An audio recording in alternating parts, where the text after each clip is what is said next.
RRC news घेऊन येत आहे जनतेच्या समस्यांचे सोल्युशन, महापालिकेचा फोकस। अकोलेकरांच्या समस्यांवर RRC न्यूजचे हक्काचे सोल्युशन, महापालिका फोकस। जनतेच्या हक्काचे एकमेव व्यासपीठ RRC न्यूज आणत आहे महापालिकेचा फोकस।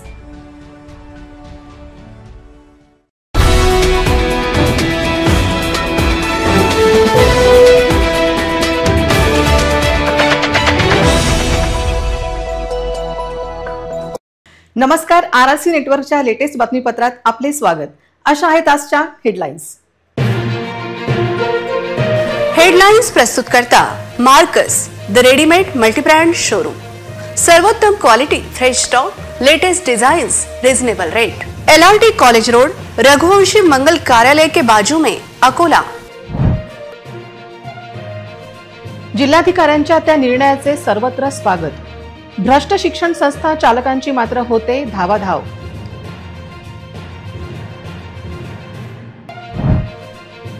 पाच 5,000 नागरिकांना बोगस जन्म दाखल्याचा विषय चिघडणार, किरीट सोमय्यांनी दिले कारवाईचे संकेत।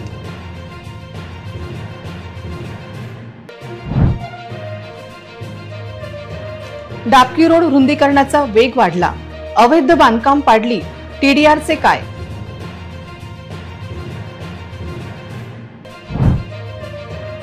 महापालिका ऍक्शन मोडवर, अतिक्रमण विरोधी कारवाईने वेग धरला।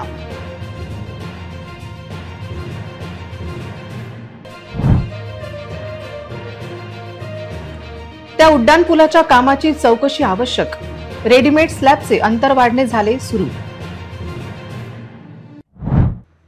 आता सविस्तर बातम्या।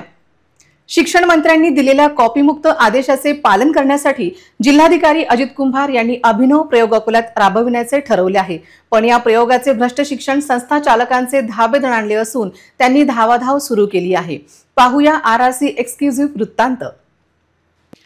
अमरावती शिक्षण मंडळातील भ्रष्ट अधिकाऱ्यांकडून नवाजून करत काही शिक्षण संस्था चालकांनी यंदा कॉपीयुक्त परीक्षेचा प्रयत्न सुरू केला आहे। त्यांचा हा प्रयत्न जिल्हाधिकाऱ्यांनी हाणून पाडला आहे। राज्य सरकारचे कॉपीमुक्त अभियानाकडे कडक आदेश आहेत। जिल्हाधिकाऱ्यांनी कॉपीमुक्तीसाठी एक पाऊल पुढे टाकले। अकोल्यात कॉपीमुक्तीसाठी केंद्रचालक, कंडक्टर तसेच पर्यवेक्षक नियुक्ती, शिक्षकांची परीक्षेच्या दिवसांसाठी वेगवेगळ्या सेंटरवर नियुक्ती करण्याचा आदेश दिला आहे। यामुळे या शिक्षकांच्या नियुक्तीच्या ठिकाणी हे परीक्षा केंद्रावर नसतील। राज्यातील अभिनव प्रयोग पाहता त्यांचे प्रामाणिक संस्था चालकांनी स्वागत केले, पण भ्रष्ट व कॉपीला प्रोत्साहन देणाऱ्या संस्था चालकांनी जिल्हाधिकाऱ्यांच्या या आदेशाला बदलण्यासाठी धावाधाव सुरू केली आहे। त्यामुळे अशा संस्था चालकांचा शोध घेत संस्था चालकांच्या संवेदनशील शाळांची नियमित तपासणी जिल्हाधिकाऱ्यांनी परीक्षा काळात करण्याची मागणी समोर येत आहे। दरम्यान या आदेशाचे स्वागत अनेक शाळा व महाविद्यालयांनी केले आहे, पण भ्रष्ट व कॉपी करण्यात प्रोत्साहन करणाऱ्यांनी मात्र जिल्हाधिकाऱ्यांच्या विरोधात संघटित मोर्चा उघडला आहे। अकोल्यात सुमारे 5,000 नागरिकांनी गैरमार्गाने नागरिकत्व प्राप्त केले आहे। या नागरिकांची चौकशी करावी अशी मागणी भाजपाचे माजी खासदार किरीट सोमय्या यांनी केली आहे। त्यांनी आज वरिष्ठ पोलीस अधिकाऱ्यांची भेट घेत 16 प्रकरणातील त्रुटी अधोरेखित केल्या आहेत।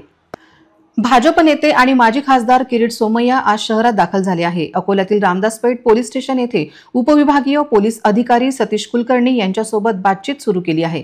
अकोला जिल्ह्यातील 7ही तालुक्यात 15,500 बांगलादेशींना नागरिकत्व प्रमाणपत्र दिल्याचा सोमय्या यांचा आरोप आहे। किरीट सोमय्या यांनी मुख्यमंत्री देवेंद्र फडणवीसांकडे केली होती एक गंभीर तक्रार। अमरावती, नाशिक, नागपूर, यवतमाळ आणि अकोला जिल्ह्यात बांगलादेशी आणि रोहिंग्या मुस्लिमांना तहसील कार्यालयातून मोठ्या प्रमाणात बनावट जन्मदाखले दिल्याचा गंभीर आरोप केला आहे। आज सोमय्या यांनी घेतली अमरावतीनंतर आता अकोला रामदासपेठ पोलीस स्टेशनला भेट। सोमय्या आणि अकोला उपविभागीय पोलीस अधिकारी सतीश कुलकर्णी यांच्यात चर्चा केली। अकोला शहरात सुमारे 5,000 नागरिकांना गैरमार्गाने जन्मदाखला दिला गेला, त्यामुळे त्यांना गैरमार्गाने नागरिकत्व प्राप्त झाले। अशा बांगलादेशी व रोहिंग्यांवर कारवाईची मागणी सोमय्या यांनी केली। ज्यांनी जन्माचा प्रमाणपत्र दाखला मिळवलाय त्यांच्या विरोधात एक FIR दाखल केली आहे। माझा तक्रारीवर आधारित आज टेक्निकली लीगली माझं स्टेटमेंट त्यांनी घेतलं आहे। त्याबरोबर मी 80 असे पुरावे दिले आहेत की ज्या लोकांकडे काहीही प्रमाणपत्र, काही दाखले, काही नसताना खोटे कागदपत्र दाखल करून जन्म प्रमाणपत्र मिळवलं आहे. आता सगळ्यांवर कारवाई करण्याचा अकोला पोलीस स्टेशनने मान्य केलं आहे. किती जणांविरोधात मी गुन्हा 12 लोकांच्या विरोधात झालेल्या आहेत, दोघांना अटक झाली आहे. पण आज ज्या 80ची यादी दिली आहे त्यात आणखीन अटक वाढणार. मी तहसीलदारला पण विनंती केली आहे. तहसीलदारनी पण खोट्या पद्धतीने बेकायदेशीररित्या फक्त आधार कार्डच्या आधारावर जन्म प्रमाणपत्र दिले. ही तहसीलदारची पण चूक आहे. आम्ही अनेक शाळांचे PC ट्रान्सफर सर्टिफिकेट चेक केले, फेक आहेत, फोर्जरीवाले आहेत. या सगळ्यांवर कारवाई होणार. एक आणखीन आमची विनंती होती जे राज्य सरकारने मुख्यमंत्री देवेंद्र फडणवीस मान्य केली आहेत. ज्या ठिकाणी मोठ्या प्रमाणात घोटाळा झाला आहे, जसा अकोला शहर 4800 अर्ज आले आहेत, त्यासाठी सरकार पोलिसांना अधिकार देणार आहेत फॉरेन्सिक ऑडिटर नेमण्याचा. मला विश्वास आहे पुढच्या आठवड्यात फॉरेन्सिक ऑडिटरची पण नियुक्ती होणार. यात जे तहसीलदार कार्यालयाचे कर्मचारी पण जर या घोटाळ्यात सामील असेल त्यांचा महाराष्ट्रात हे जे 2 लाखहून अधिक बोगस लोकांनी जन्म प्रमाणपत्र मिळवण्यासाठी फोर्जरी केली आहे त्या सगळ्यांची चौकशी होणार. सर, तुमच्या या मोहिमेनंतर अनेक महसूल अधिकारी आता सुट्टीवर जाताना दिसत आहेत. हो, आता ते ना काही जेलमध्ये जाणार आहे. त्याच्या आधी जरा 5-15 दिवस परिवारासोबत राहिले. मी तुम्हाला निश्चित गॅरंटी देतो यात काही तहसीलदार त्यांचा स्टाफ यांच्यावर कारवाई होणार. सर, एका अर्जदाराने आपल्या बापाची TC दिली, म्हणजे लिव्हिंग सर्टिफिकेट ट्रान्सफर. बापाचा वडिलांचा जन्म किती तारखेत माहिती आहे? 1932. शाळेत प्रवेश केव्हा घेतला? 1938. आणि सोडली केव्हा शाळा? 1941. दाखला केव्हा दिला? 2024 ती शाळा त्यावेळी नव्हती. तर अशी फोर्जरी तहसीलदारनी पण त्यात संबंधित तेव्हा होऊच शकत नाही. म्हणून जिल्हाधिकारी जर कव्हर अप ऑपरेशन करायला गेले तर इथल्या जिल्हाधिकाऱ्यांवर पण कारवाई होणार. आता शिक्षकांना पाठवतात आणि म्हणतात, शाळेवाला म्हणतात आम्ही दिली. आता थोडं चालणार. रजिस्टर बघा, रजिस्टरचा ॲब्स्ट्रॅक्ट बघा, ॲप्लिकेशन ऑफ माइंड करा. दुसरं आहे, मी यांना दिला एक पुरावा. मुलगी वय 12 वर्ष, दाखला शाळेचा, कितवीत शिकत होती? म्हणे 10वीत. 12 वर्षाची मुलगी 10वीत कधी काय शिकत होती? असे अनेक पुरावे आहेत. म्हणून कलेक्टरने पण काम नाही केलं तर किरीट सोमय्या कलेक्टरला पण सोडणार नाही. तहसीलदार निश्चित, काही तहसीलदार जेलमध्ये निश्चित. अकोला शहरातील डाबकी रोडचे लवकरच रुंदीकरण होणार असून त्यासाठी अडथळा ठरत असलेली बांधकामे तोडली जात आहेत. पहिल्या टप्प्यांमध्ये मनपाच्या सार्वजनिक बांधकाम विभागामार्फत डाबकी रोडचे 260 मीटरपर्यंत काम करण्यात येणार असून त्यांचे नियोजन झाले आहे. डाबकी रोड रुंदीकरणासाठी 180 मालमत्ता धारकांना नोटीस पाठवण्यात आल्या होत्या. त्यापैकी 115 जणांचे बांधकाम रुंदीकरणात अडथळा ठरत असल्यामुळे हे बांधकाम तोडण्याचे काम प्रगतीपथावर आहे. ज्यांची जागा रस्ता रुंदीकरणात जाणार आहे त्यांना महापालिकेच्या वतीने दुप्पट DTR देण्यात येणार आहे. रस्ता रुंदीकरणाच्या आड येणारी जवळपास 90% बांधकामे तोडण्यात आली आहेत. पूर्ण रस्ता मोकळा झाल्यावर पहिल्या टप्प्यात डाबकी रोड रुंदीकरणाचे 260 मीटर काम सुरू करण्यात येणार आहे. तसेच पावसाच्या पाण्याचा निचरा होण्यासाठी रोडच्या दोन्ही बाजूने नाल्या काढण्यात येणार आहे. डाबकी रोडचे रुंदीकरण करताना जुन्या पाईपलाईनला हात न लावता पाणी पुरवठ्यासाठी नवीन पाईपलाईन प्रस्तावित आहे. रस्त्यांचे काम करताना पाणीपुरवठा विस्कळीत होऊ नये तसेच पाणीपुरवठ्याची पाईपलाईन जुनी झाल्यामुळे ती न हलवता नव्याने पाईपलाईन टाकण्यात येणार आहे. शहरातील अतिक्रमण विरोधात महापालिका आयुक्तांनी कडक पावले उचलण्याचे आदेश दिले आहे. त्यानुसार महापालिका अतिक्रमण विरोधी पथकाने सकाळपासून कारवाई सुरू केली आहे. शहरातील कालाचबुत्रा नजीक असलेल्या इंदोरी गल्लीतील अतिक्रमणावर महापालिकेचा गजराज चालला.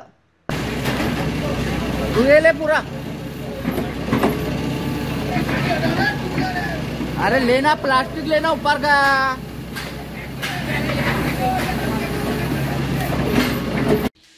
शहरातील वाढत्या अतिक्रमणाचा त्रास सामान्य जनतेला होत आहे. त्यामुळे महापालिका आयुक्तांनी अतिक्रमण विरोधातील कारवाई सुरू करण्याचा आदेश दिला आहे. त्यानुसार महापालिकेच्या अतिक्रमण विरोधी पथकाने आज सकाळी काही भागात कारवाई केली. ही कारवाई पाहता शहरातील कायमस्वरूपी अतिक्रमण करणाऱ्यांचे धाबे दणाणले आहे. काला चबुतऱ्यानजीक असलेल्या इंदोरी गल्लीत दुकानदारांनी संपूर्ण गल्ली ताब्यात घेत रस्ता ब्लॉक केला होता. तो आज मोकळा करण्यात आला. स्थानिकांनी या कारवाईचे स्वागत केले आहे. महापालिकेने मुख्य रस्त्यावर वाहतूक अडथळा आणणाऱ्यांना अतिक्रमणावर कारवाई करावी अशी मागणी आता पुढे येत आहे. बस स्टँड ते टावर चौक आणि टावर चौक ते फतेह चौक ते खुले नाट्यगृह चौक या मुख्य बाजारपेठ रोड अतिक्रमण मुक्त करण्याची मागणी पुढे येत आहे. अकोल्यातील प्रभात किड्स स्कूलमध्ये राज्याचे शालेय शिक्षण राज्यमंत्री यांच्या हस्ते ट्रॅफिक पार्क व करिअर ऑन व्हील्स या उपक्रमाचे उद्घाटन करण्यात आले. यावेळी विविध क्षेत्रातील मान्यवर उपस्थित होते. राज्यातील 98,000 शाळांमधून मुख्यमंत्री माझी शाळा सुंदर शाळा उपक्रमामध्ये प्रभात किड्स शाळेने मिळवलेला पहिला क्रमांक हा निश्चितच अकोला जिल्ह्याचा गौरव वाढवणारा असून याप्रमाणे राज्यातील प्रत्येक शाळांमध्ये उपक्रम सुरू झाले पाहिजे असे प्रतिपादन राज्याचे शालेय शिक्षण गृह राज्यमंत्री पंकज भोयर यांनी केले. ते प्रभात किड्स स्कूल येथे ट्रॅफिक पार्क व करिअर ऑन व्हील्स उद्घाटन सोहळ्यात बोलत होते. देशभरात सुरू असलेल्या BMC प्रमाणेच राज्यातही CM श्री शाळा सुरू करण्यासाठी राज्य सरकार प्रयत्नशील असून राज्यातील 5,000 शाळांमध्ये क्रीडांगण विकासाचा कार्यक्रम हाती घेतला जाणार आहे अशी माहिती शालेय शिक्षण राज्यमंत्री यांनी दिली. ट्रॉफिक पार्कचे डिजिटल उद्घाटन करण्यात आले. त्यावेळी शिक्षक आमदार किरण सरनाईक, आमदार वसंत खंडेलवाल, प्रभात किड्सचे गजानन नारे, वंदनाताई नारे यांच्यासह मान्यवर उपस्थित होते. या नामवंत शाळेचे समस्त विद्यार्थी बंधू भगिनी आपलं सर्वांचे या ठिकाणी मनपूर्वक स्वागत करतो. आज योगायोगानं संपूर्ण महाराष्ट्राचा दौरा करत असताना जेव्हा अकोला जिल्ह्यामध्ये येण्याची संधी मिळाली तर काही दिवसाआधी मला कळलं या स्पर्धेमध्ये आपल्या विदर्भातली आणि आपल्या अकोल्यातली प्रभात किड्स स्कूल यांना प्रथम पारितोषिक पटकावलं.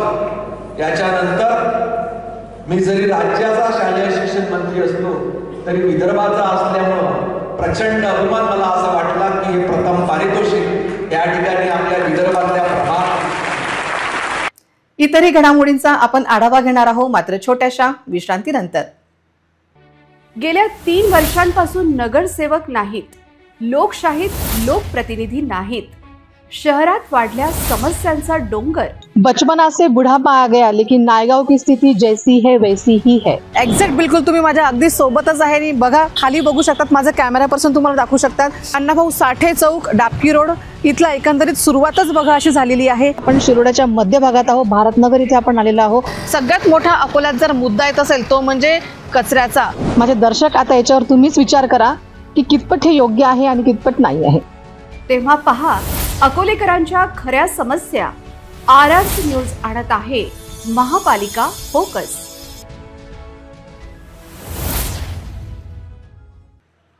विश्रांतीनंतर पुन्हा एकदा तुम्हा सर्वांचं हार्दिक स्वागत. उन्हाळा सुरू होण्यापूर्वी आगीच्या घटनांनी अकोलेकर हादरले आहे. आज मुकुंदनगर येथे आर्किटेक्ट मनीष गावंडे यांच्याकडे भीषण आग लागली. या आगीत मोठे नुकसान झाले आहे. शहरातील मुकुंदनगर गजानन महाराज मंदिराच्या मागे असलेल्या एका घराला आज सकाळी अचानक आग लागली असून या घटनेमुळे परिसरात एकच धावपळ उडाली होती. परिसरात रहिवासी असलेल्या मनीष गावंडे हे आर्किटेक्ट असून आज सकाळी ते काही कामानिमित्त बाहेर गेले असता त्यांच्या घरातील बेडरूम मधील AC मध्ये अचानक शॉर्ट सर्किट झाले. त्याचवेळी बेडरूम मधील ACने अचानक पेट घेतला. यावेळी बेडरूम मधील संपूर्ण साहित्य जळून खाक झाले. स्थानिक नागरिकांनी एकत्र येत आग विझवण्याचा प्रयत्न केला परंतु आग मोठ्या प्रमाणात असल्याने अग्निशमन विभागाला पाचारण करण्यात आले. अग्निशमन विभागाने घटनास्थळी पोहोचून आग आटोक्यात आणली असून या घटनेमध्ये मनीष गावंडे यांचे लाखोचे नुकसान झाल्याची माहिती मिळाली आहे. नेमकी ही आग कशामुळे लागली याचा तपास पोलीस करीत आहे. आणि आग ही शॉर्ट सर्किटमुळे लागलेली आहे आणि त्यांच्या घरामध्ये भरपूर नुकसान झालेलं आहे. आणि नुकसानीचं अंदाजन सांगू शकत नाही किंवा किती रुपयाचं नुकसान झालं. त्यामुळे आग ही आटोक्यात आहे व जीवितहानी वगैरे काही झालेली नाही. आणि त्यांच्या घरांचं जे नुकसान झालेलं आहे त्यांना विचारपूस करून चालू आहे. व्यवस्थित आग विझवली. मी फकीर असून माझं काहीच चोरीला जात नाही असं वक्तव्य करून राज्याचे कृषी मंत्री माणिकराव कोकाटे यांनी एकच हशा पिकविला. ते काल कृषी विद्यापीठात दीक्षांत समारंभानंतर बोलत होते. माणिकराव कोकाटे यांचा व्हॉट्सअप हॅक प्रकरणातील पत्रकारांच्या प्रश्नाला उत्तर देताना ते आपल्यात बोलत होते. अंजली दमानिया यांनी धनंजय मुंडे यांच्यावर कृषी निविष्ठा खरेदीत घोळ झाल्याचा आरोप केला आहे, तर आपण चौकशी करून यावर बोलू असं कोकाटे म्हणाले आहे. कृषी विभागात झालेल्या गैरव्यवहारात संदर्भात कोणताही अहवाल आपल्यापर्यंत आला नसल्याचं ते म्हणाले आहे. नाशिकच्या पालकमंत्री पदासंदर्भात मुख्यमंत्री निर्णय घेणार असल्याचंही त्यांनी यावेळी म्हटलं आहे. सर, आपला व्हॉट्सअप अकाउंट हॅक झालेला आहे. त्यातला काही महत्त्वाचा डाटा चोरी गेलेला आहे का? नाही, काही डाटा नाही माझ्याकडे. डाटाच काही नसतो माझ्याकडे. मी तुझ्या हरकत एकदम नका फकीर आहे. तर चौकशी संदर्भात चोरी जात नाही माझं. सर, या कृषी खात्यात जो गैरव्यवहार झाला होता, व्हीर आधार समिती शासनाने नेमली होती, त्या समितीचे काही अहवाल तुमच्याकडे आले नाही? माझ्यापर्यंत काय आलेलं नाही आणि मला त्याचं काही माहिती पण नाही. मी माहिती घेऊन तुम्हाला सांगितलं. पीक विमा घोटाळ्यात काय कारवाई? माहिती घेऊन चौकशी घेऊन तुम्हाला सांगतो. पीक विमा घोटाळा संदर्भात सर काय म्हणतात? जे आहे ते मी सांगितलंय. त्यातले 4 लाख अर्ज आम्ही नामंजूर केलेले आहेत, त्यामुळे तो विषय संपलेला आहे. सर, नाशिकच्या पालकमंत्री पदावर दावा आहे? नाही, तो काय विषय नाही. तो मुख्यमंत्री महोदयाचा अधिकार आहे आणि मुख्यमंत्री डिसाईड करतील. इतरही घडामोडींचा आपण आढावा घेणार आहोत, मात्र छोट्याशा विश्रांतीनंतर. ना दर महिन्यात रिचार्जची भानगड, ना डाटा पॅक संपण्याचं टेन्शन. आमच्या घरी आहे RRC ब्रॉडबँड कनेक्शन. तुम्ही घेतलाय काही वर्षाचा नवा प्लॅन?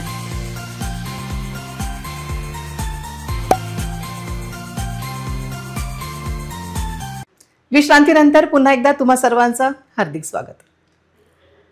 अंत्योदय अन्न योजना व प्राथमिकता कुटुंब लाभार्थींना आधार लिंक व eKYC करण्याचे निर्देश राज्य शासनाने दिले आहे. त्यामुळे संबंधित रेशन कार्ड धारकांनी 15 फेब्रुवारी पर्यंत प्रक्रिया पूर्ण करणे बंधनकारक आहे.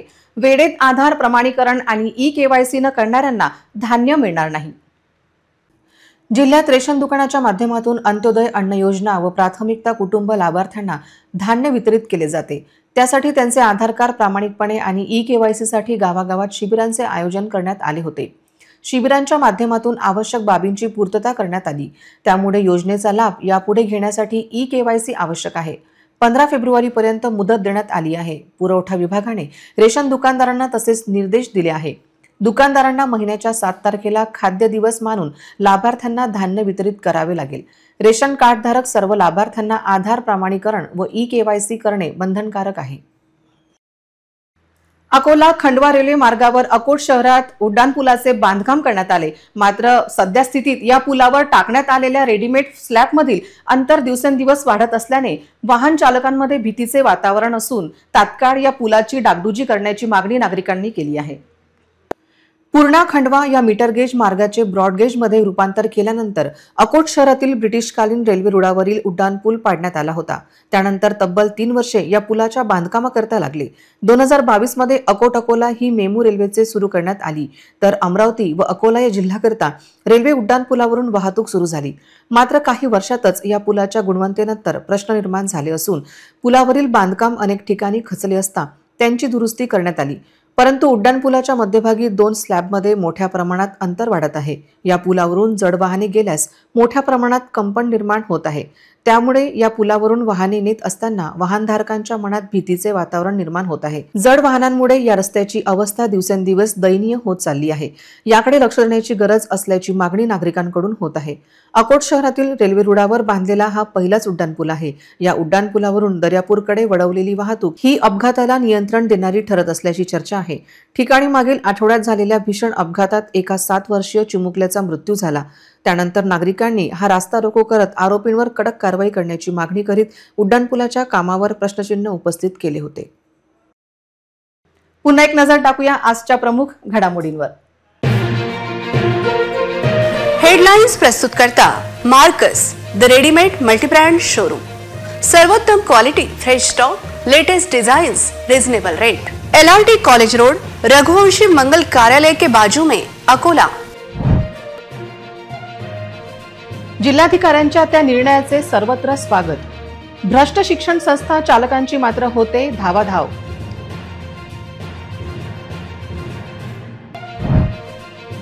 पाच 5,000 नागरिकांना बोगस जन्म दाखल्याचा विषय चिघडणार.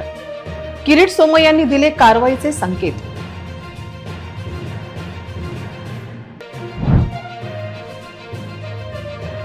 डाबकी रोड रुंदीकरणाचा वेग वाढला.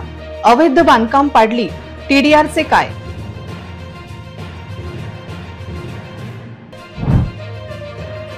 महापालिका ऍक्शन मोडवर. अतिक्रमण विरोधी कारवाईने वेग धरला.